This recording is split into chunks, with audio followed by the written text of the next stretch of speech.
მოგესალმებით ძვირფასო სასწაულის მაძიებლებო, დღეს გველოდება სუპერ გადაცემა, ვინაიდან და რადგანაც შეიძლება ეს იყოს ის სასწაული, რისთვისაც ყველაფერი დავიწყეთ თავის დროზე. მოკლედ, ცოტათი ვაჭარბებ, მაგრამ ცოტათი არა უშავს, იმიტომ რომ ძალიან ემოციური ვარ დღეს და ბავშვით მიხარია დღევანდელი ეპიზოდის ჩაწერა. ვისაუბრებთ კავკასიური იოგაზე, ამაზე ერთი სერია ჩვენ უკვე ჩაწერილი გვაქვს.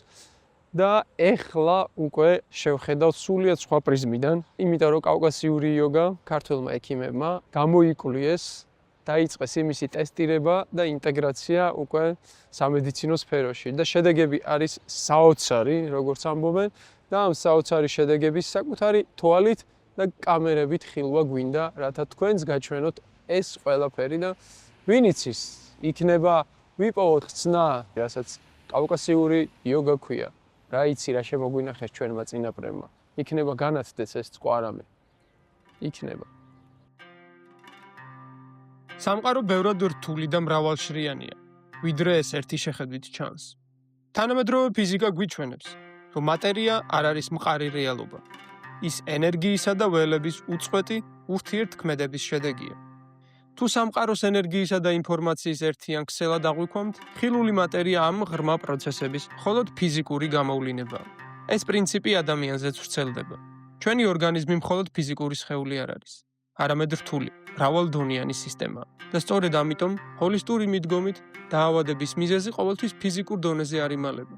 იოგა და მათ შორის კავკასიურიც სამყაროს და ადამიანს როგორც ერთიან მოვლენას აღიქვამს. სხეული, ენერგია და ცნობიერება განუყოფელია.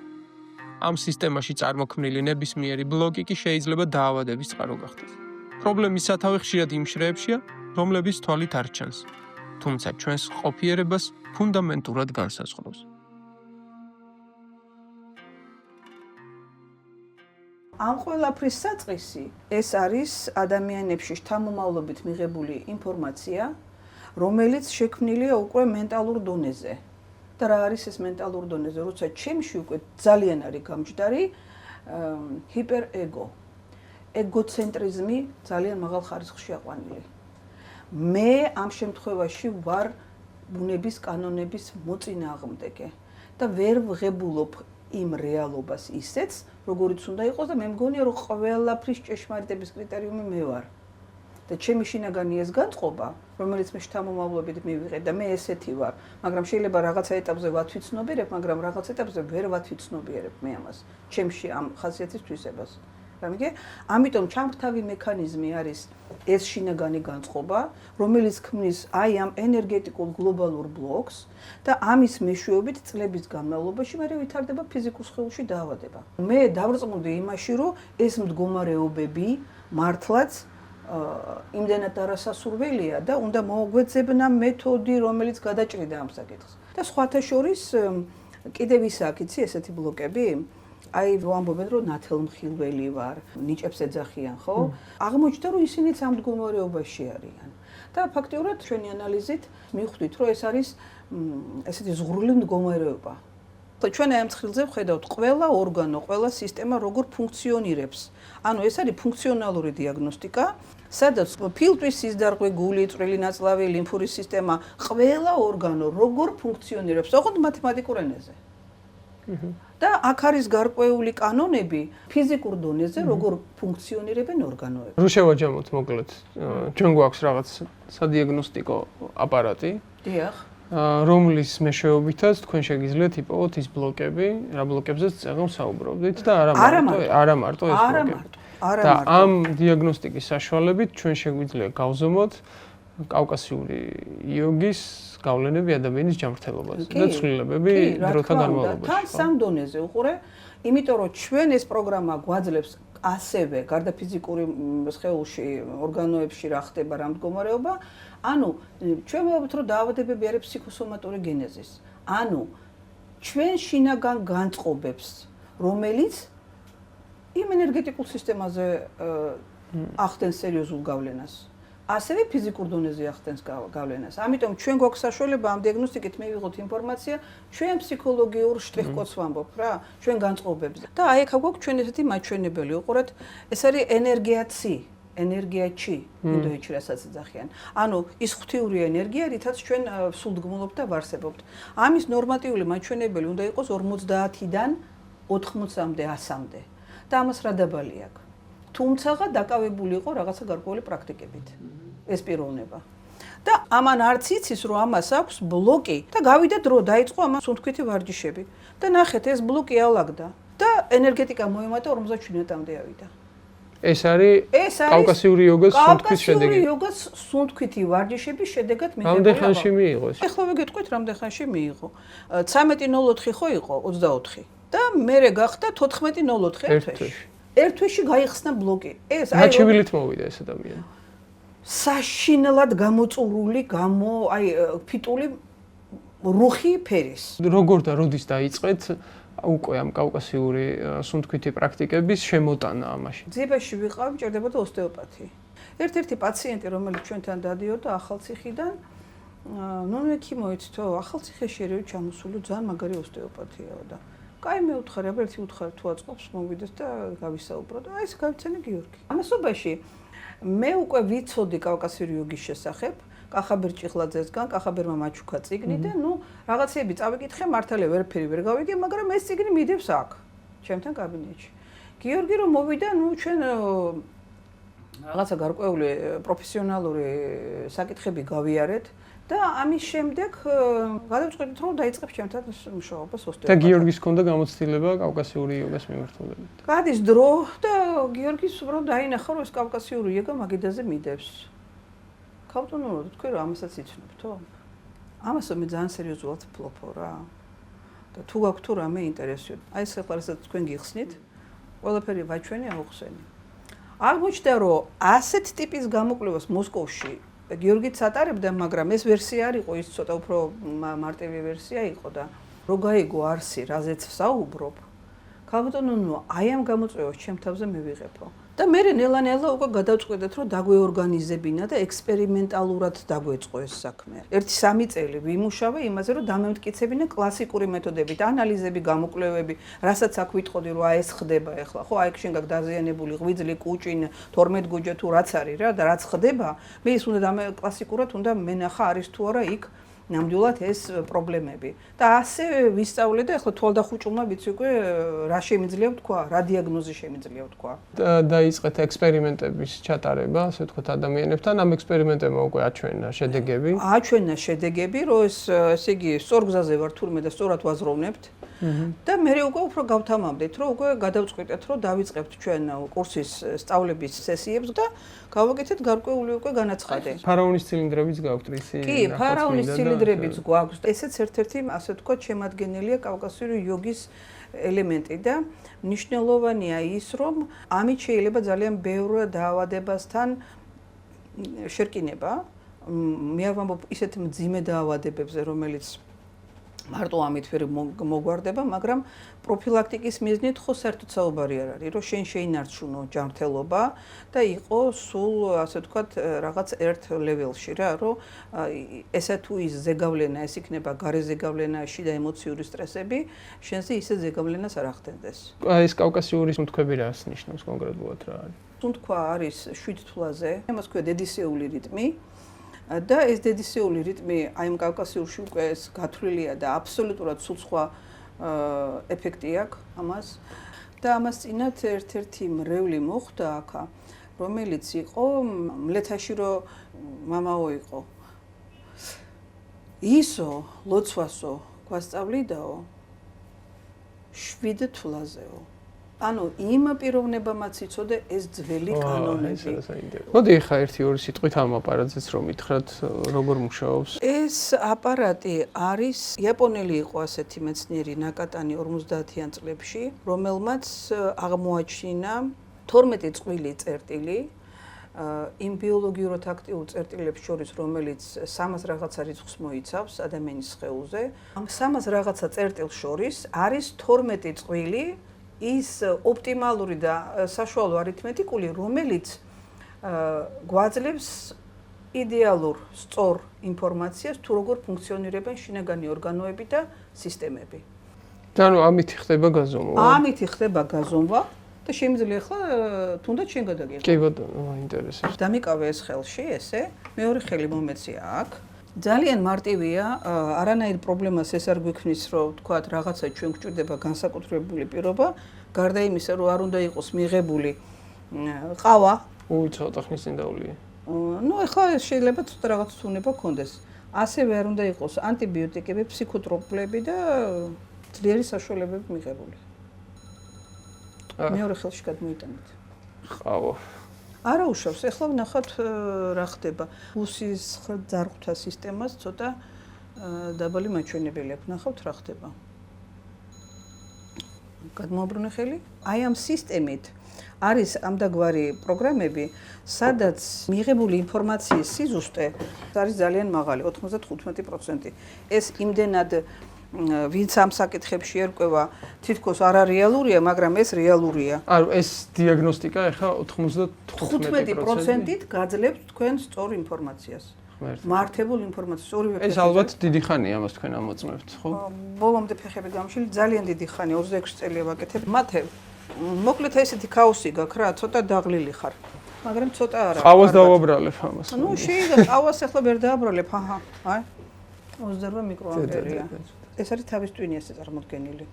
აქ არის მარჯვენა მარცხენა ჰემისფეროს მიკროცირკულაცია როგორ არის რა, ცოტა სპაზმია მარჯვენა მხარეს განვითარებული. და შეიძლება აი ეს სიზარღვოვანი სისტემა, ეს არის სიზარღვები, გულის სიზარღვები, ცოტა უჭირს იშემიური მდგომარეობა არის, ანუ ცოტა სპაზმია. ცენტრალური ნერვიული სისტემის გადაღლაო, გადაწვაო, ამიტომ არის ცოტა ჰიპოქსიაო თავის ტვინში. იმიტომ ის ასიმეტრია თავის ტვინში. აი ეს. ჰიპოქსია არის.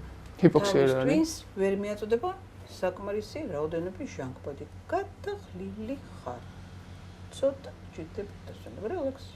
ეხლა ჩვენ გვინდა ექსპერიმენტი. მოძამწექი. და აი დაინახა რომ მაგარი რაღაცა. ეს არის ფარაონის ცილინდრები. ფარაონის ცილინდრები. ძვირფასო მეგობრებო. ეს უნდა მეჭიროს 15 წუთი. ეს უნდა გეკავოს 15 წუთი.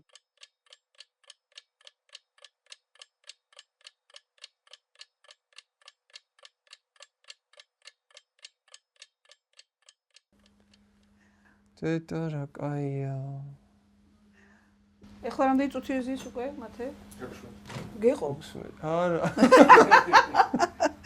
გეყო. ჩვენ მათეს გადავუღეთ პირველი სურათი და იყო დღეს აი ესეთი ფუნქციონალური დაძაბულობა და 28 მიკროამპერი არის ზოგადი ენერგეტიკული მაჩვენებელი და გადავიღეთ ახლა მეორედ დავაჭერინეთ ცილინდრები და ცილინდრების შემდეგ აიწია ენერგეტიკა 35-მდე და სურათიც წამოვიდა აი განსხვავებული ამისგან უყურე ჩვენ ახლა ესე დავადებთ ერთი მეორეს და დინამიკა გვაქვს. ანუ უკვე სიზარღვოვანი სურათი ჩხირები რაც არის სვეტებში, ეს არის ახალი გადაღებული. ანუ ჩხირები დაგვეძაბა ჩვენ გულის მერიდიანი და გულის მაჩვენებლები და ასევე ცენტრალური ნერვული სისტემა. დანარჩენი ეს უკეთესობაა. აი აქ უკეთესობაა, აქაც უკეთესობაა, აქაც უკეთესობაა. ესეც უკეთ არის.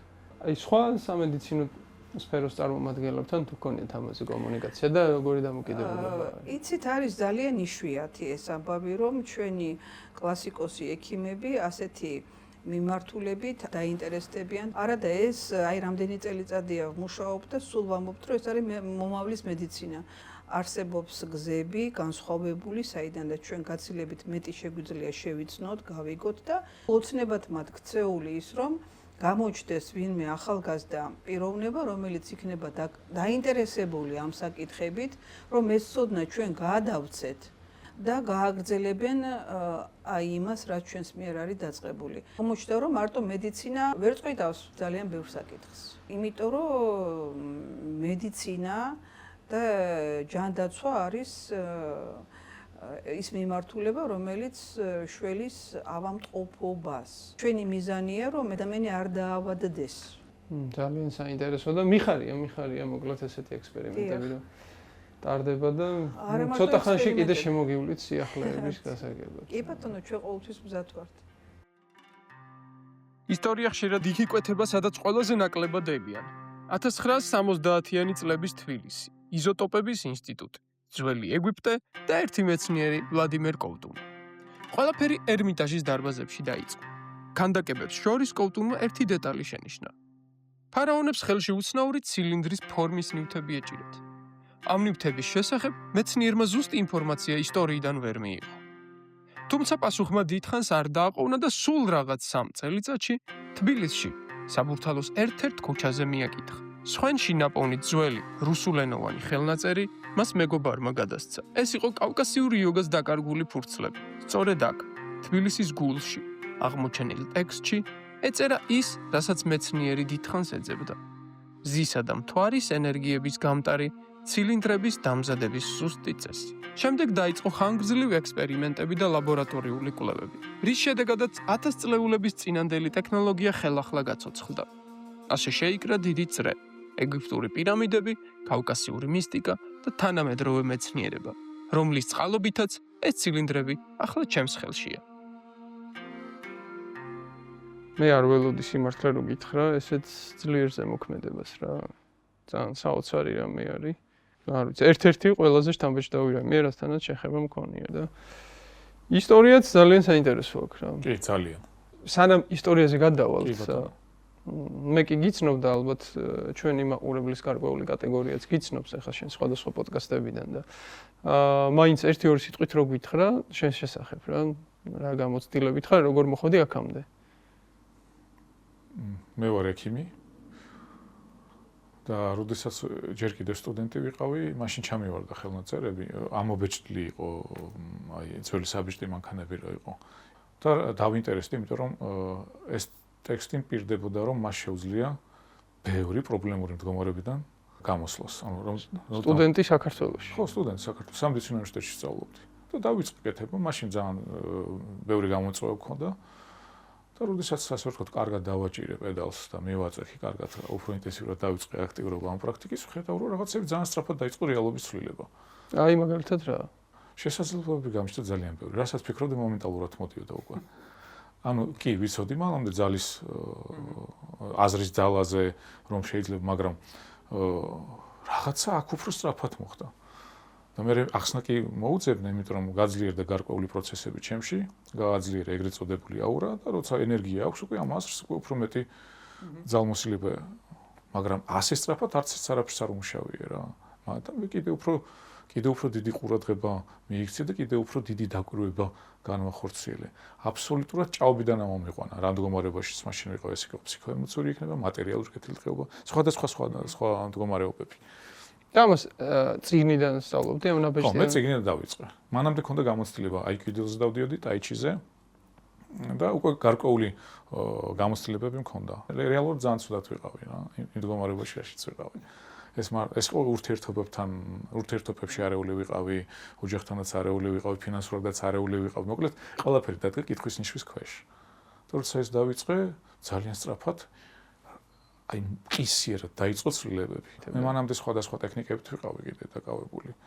რა ვიცი, რამდენად ის საინტერესოა ეს კარლოს კასტანედას სიზმართხილვით. ერას ლაბორატორია. მაგიური პასები და ასე შემდეგ. კასტანედა, ტაიჩი, აიკიდო ეს იყო ძიება, რომ აი მოგეძებნა შენი. მაინც ასეთ რაღაცებს შენი უნდა იყო. და თან კავკასიური იყო. საინტერესოა. და რადგან სამედიცინოზე ვიყავი, ძალიან საინტერესო მომენტები დავინახე, აი ტვინთან ურთიერთობა. ფაქტობრივად ჩვენი რეალობის მოდელირება და შექმნა ხდება რით ტვინით, ხომ? ჩვენ ცივილიზაციას რით ვქნით ჩვენი ტვინით. ამიტომ რადგან პირდაპირ შეხება ქონდა, კიდევ უფრო მეტი ყურადღება მიიქცია. და კავკასიური იოგა, ასე ვთქვათ, ეხლა რაზეც ვლაპარაკობთ, ეს არის უთქვითი პრაქტიკა, რომლის დროსაც ხდება ყურადღების მიპყრობა ტვინის რაღაც უბნებზე, ხო? სუნთქვასთან ერთად. ოღონდ იქ სუნთქვის ფორმაა შეცვლილი. ეხლა მოდი იქიდან დავიწყოთ უკვე, როგორ დაიწყე ამისი ინტეგრაცია უკვე სამედიცინო სფეროში. წეგან კი მომიყვა ქალბატონმა ნუნუმ, რომ ესე შემთხვევით აქ როგორც ოსტეოპატი ისე მოხვედით. არ გქონდა არანაირი მოლოდინი იმისა, რომ კავკასიური იოგას განზრახული მქონდა უკვე. განზრახული მქონდა, კასტანედა სად გამოვიდა? არა, აქაც განზრახვა. აქაც არის განზრახვა. პირდაპირ არის გარკვეული ვარჯიშები, რომ სადაც არის ნება და სურვილის რეალიზაცია. და შენ უკვე ჩაფიქრებული მქონდა. როგორც კი სანამ საქართველოს ჩამოვიდოდი, მაშინ გამოთქვა განზრახვა, რომ მიდამეთქი ეს სისტემა განვითარდეს. კი ბატონო. და როგორ უნდა გამეხადა უსაფრთხო, ამაზე ვიწყლედავდი თავს წლების განმავლობაში. და უკვე როდესაც მოდელი აეწყო და ამას უკვე სჭირდებოდა უბრალოდ მე ვერიფიცირება ინსტრუმენტების მეშვეობით, მე გამოჩნდა ნუნუ. ანუ ყველაფერს განზრახვა, ჯერ დაედო საფუძველს განზრახვა. რომ მოხვედი, ეგ იყო, მივხვდი რომ ჯერ ვერ მივხვდი, მაგრამ როდესაც მე ქალბატონ ნუნუმ თავისი გამოცდილება გამიზიარა და თუნდაც მეც ქონია შეხება მე სამეცნიერო სტატიები ვაჩვენე, სადაც ამ მეთოდს ვიყენებდი, ერთ-ერთი სავერიფიკაციო მეთოდი იყო. სხვადასხვაც და ესეც ვადარებდით ამ მკურნალობის მეთოდს ოსტეოპათიურს მანამდე და მერე. მე სტატიები ვაჩვენე და შენ ნაკატანს იცნობ, ხო? კი, მეთქი, აი ამაზია და ძალიან ბევრი რამე დაემთხვა. ანუ მასსაც საინტერესებდა კავკასიური მე ხო ვაკეთებდი, მე ეს ნაკატანი, მასაც ამხელა გამოცდილება ქონდა, მე უბრალოდ ვიყენებდი როგორც მაგარია, როგორ მიყვარს ეგეთი დამთხოვები. რა შედეგები გვაქვს ხა აი ამ? პირველი რაც მნიშვნელოვანია და თვალსაჩინო, ეს არის ფსიქოემოციური სიმშვიდე და ენერგიის მოზღვავება. რაც უკვე გამოჯამრთელებისთვის იდეალური პლატფორმაა. ეს პირველი და ახლა თუ გავითვალისწინებთ თანამედროვე გამოწვევებს და ტემპს, პირველ რიგში ყველაზე მოწყვლადი ადამიანი ამ ასპექტებშია. და პირველი კვირებში 2-3 კვირაში იძლევა უკვე ამ შედეგს. რო ნერვული სისტემა იწყებს. კი, აი სულ ამბობ. ძალიან შვიდი გავხდი. შფოთიანი ვარ. პანიკური შეტევები მაქვს. და როგორც კი იწყებს, მე 2-3 კვირაში მოდის და აუ რა მაგარია. შვიდი ვარ და მე თვითონ მიკვირს რატომ არ შვიდი. სულ აი რამდენი ტიპის ვარჯიში არსებობს? საკვანძო არის 7, მაგრამ ჩვენ 12 გაკვეთილი საკვანი. თვითონ წიგნში ძალიან ბევრია, მაგრამ ისიც გავითვალისწინეთ რა არის აქტუალური დღევანდელი ადამიანისთვის. რამე რისკები თუ ახლავს ახლა ამ პრაქტიკებს? თუ მომზადებელი შევიდა, ყველა პრაქტიკას ახლავს რა. მე პირადად მართლა გამიმართლა, რომ ამას შევეჭიდე და არ ვიცოდი ის წყალქვეშა ქვები, რასთან შეიძლება მქონოდა შეხება, მაგრამ ეხლა რა დარღვევებიც არის, ისინი ბევრი რისკავენ, დაახლოებით 40%-ზე მეტია ესეთი ადამიანების. შენ უკვე გქონდა რაღაცა ბექგრაუნდი სამედიცინო და სხვადასხვა პრაქტიკებით და ალბათ უფრო მარტივად დაიჭერდი რაღაცებს, ხო? კი, ამ ჭრილიდან შევხედე. მე შევხედე როგორც რეფლექსოთერაპევტმა, ანუ აქ უკვე მერიდიანული სისტემა, იქ ჩაკრალური სისტემაც არის. მე შევხედე როგორც ცოტა ვერკვევი ნერვულ სისტემაში, ანუ როგორ მუშაობს და მე შევხედე როგორც მანუალურმა თერაპევტმა. ნუ როგორც ექიმმა ჯამში. ნუ პირველ რიგში კავკასიური იოგა ჩემთვის იყო გარემო რო შეეცვალა. პირდაპირ წერია რა და ეს დავიჭირე.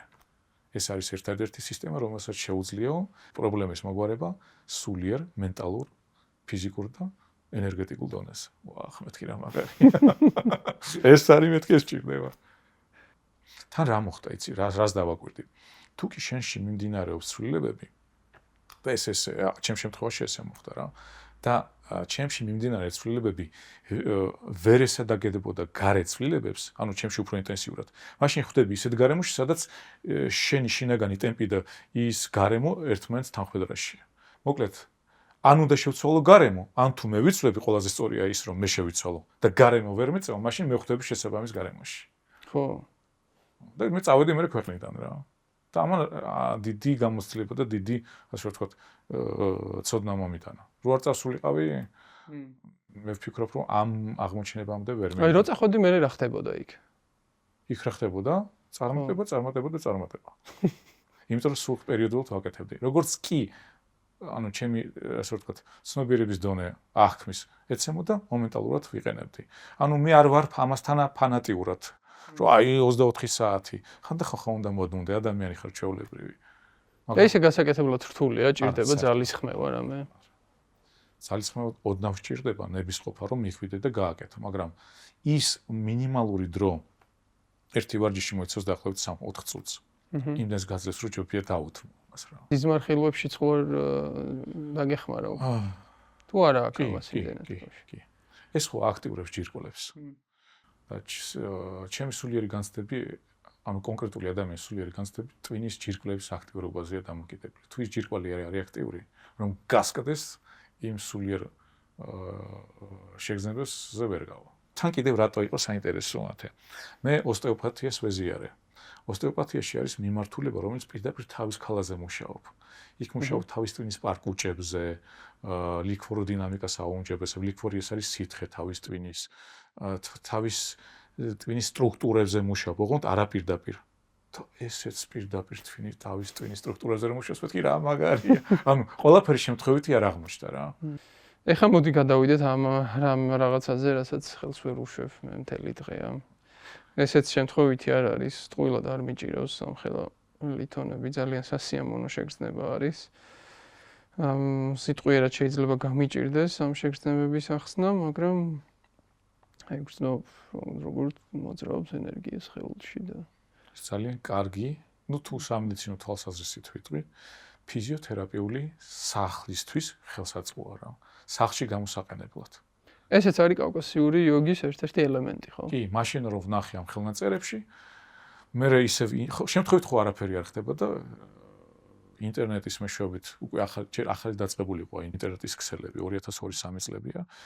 გავიგე რომ ვიღაცა რუსეთში ამზადებდა და კიდევ აღმოჩნდა რომ ეს კაცი თუნდაც საქართველოში ცხოვრობდა.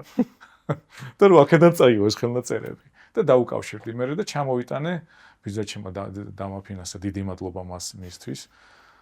გიყიდი ამასო და 2 წელი ჩამოვიტანე.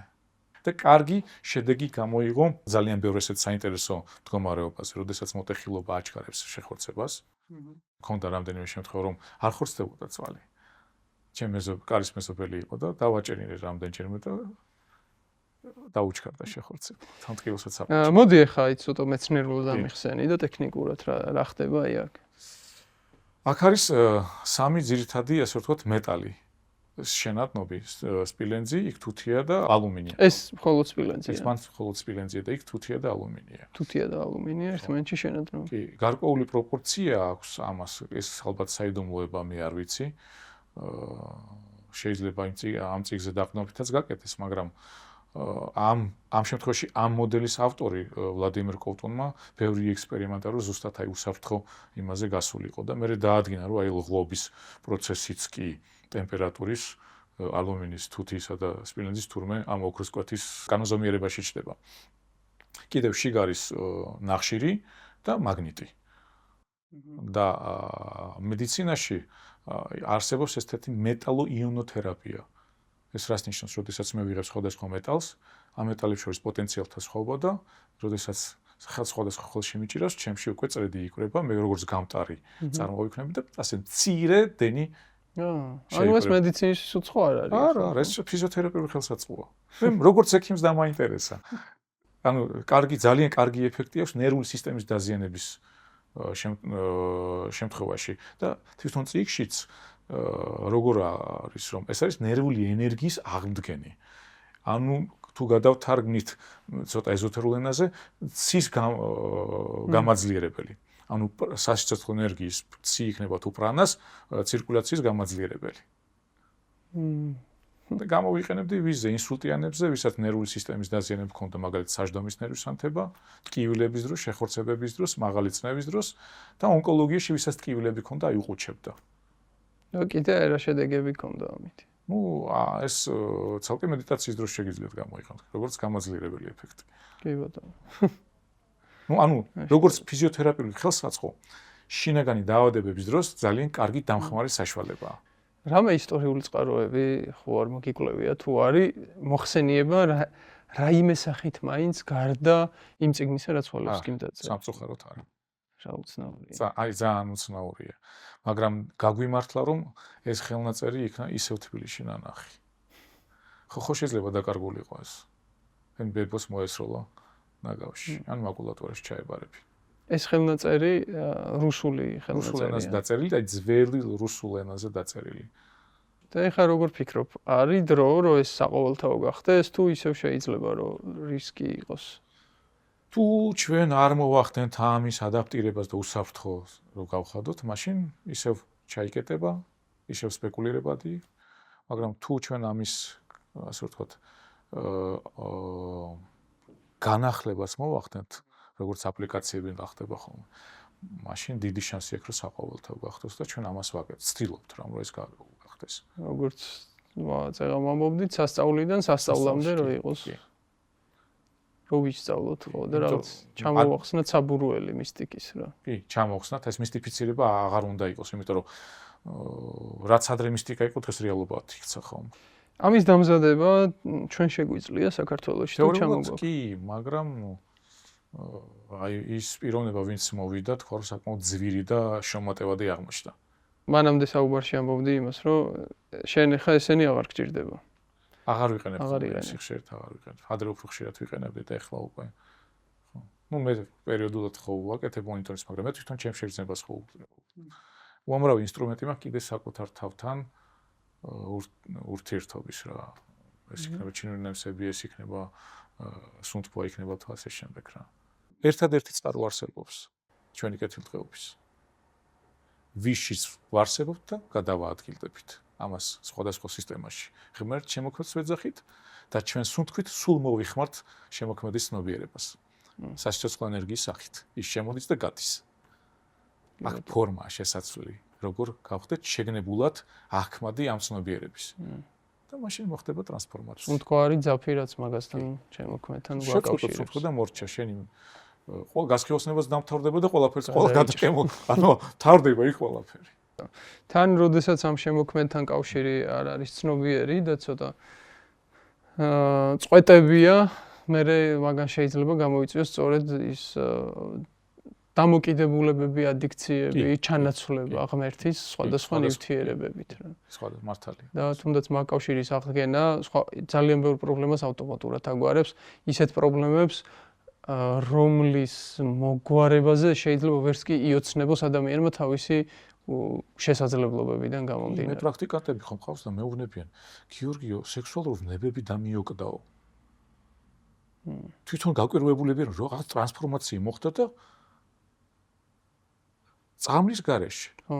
აკეთებს. შეიძლება გააქრეს უბრალოდ. ხო, გააქრეს. ხო, ანუ ის გულისხმობს, აი ცოტა გაუკუღმართებულს, ხო, გააქტიურებულ ზედმეტად. ხშირად მაგალითად ადამიანებს გვესმის ხოლმე რო სულიერი გზა არის ძალადობა საკუთარ თავზე.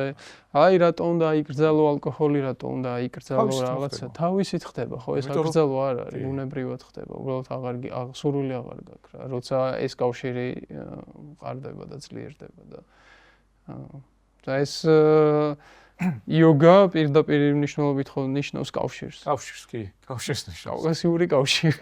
კავშირი. მოკლედ ეს როგორი ტექნოლოგია? ეს არის საკუთარ თავთან და ცხოვრებასთან დალაგების ტექნოლოგია. ანუ მე ამ ტექნოლოგიით ვიწყებ შემოქმედთან შეგნებულ ურთიერთობას. უნივერსალურ ინსტრუმენტით ეს არის სუნთქვა.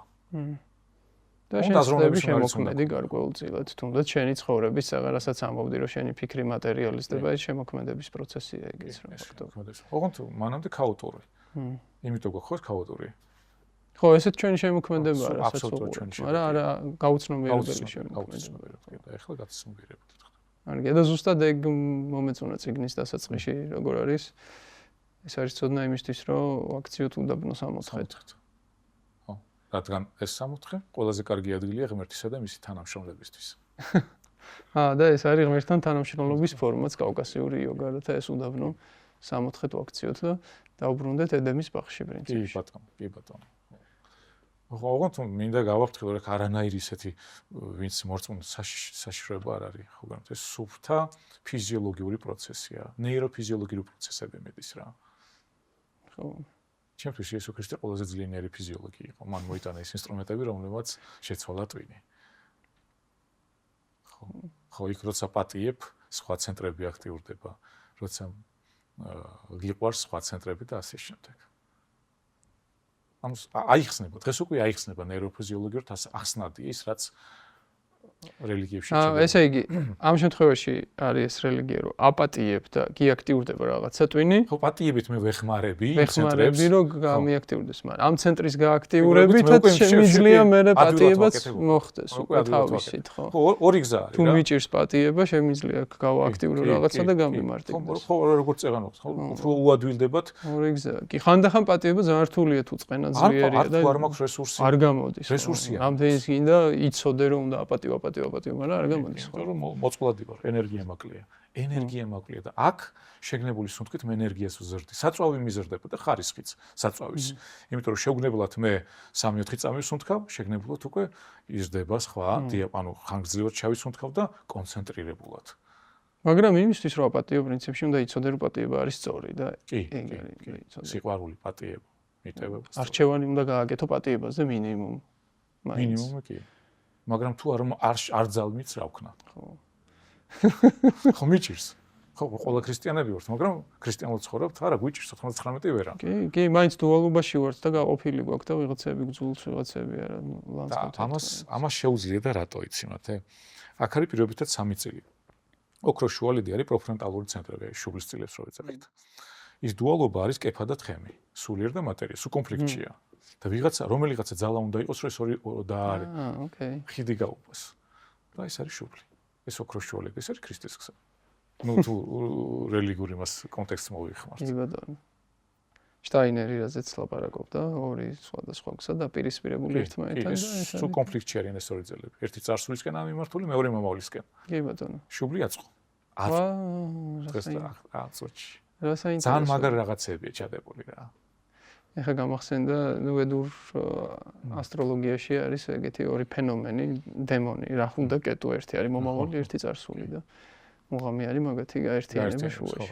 ერთი ის იყო, ხო, როცა დაიწყებო და გაიყვნენ ეგენი რაჰუ და კეტუ. დემონები იყო, ხო და ერთი თავზე და ნაწილია, მეორე ქვედა ნაწილია. ხო და უნდა შეერთეს, ხო. ეს შეერთება ხდება მეოთხე ჩაკრაში, რასაც კი, ოქროს შუალედის ქვეთა არის ესეც დაახლოებით. ჩემთვის სულიერება და სიყვარული თითქმის უტოლდება.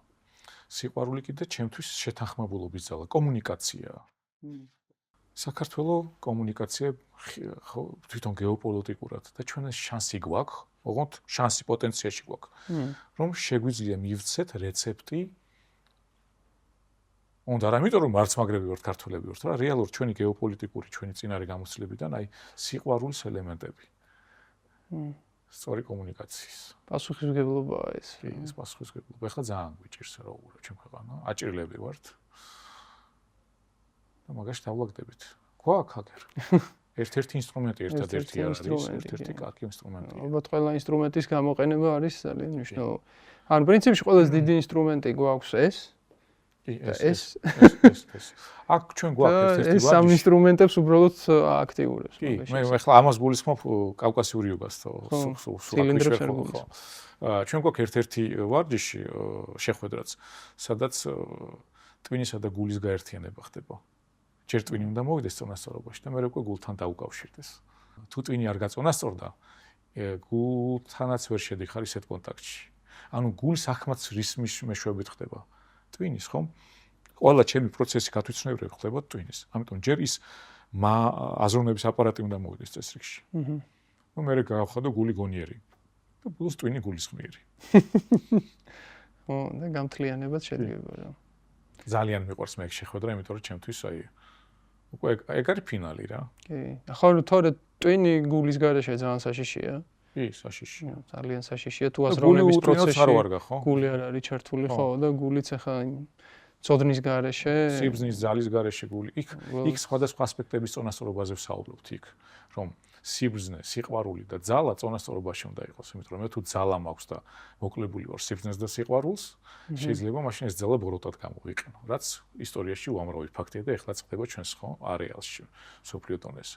თუ მარტო სიყვარული მაქვს და მაკლია სიბრძნე და ძალა, მაშინ ბრიყული სიყვარული შეიძლება იყოს და მარტო სიბრძნე მაქვს, იგივეა რა, მოკლედ სამივე წონასწორობაში უნდა იყოს.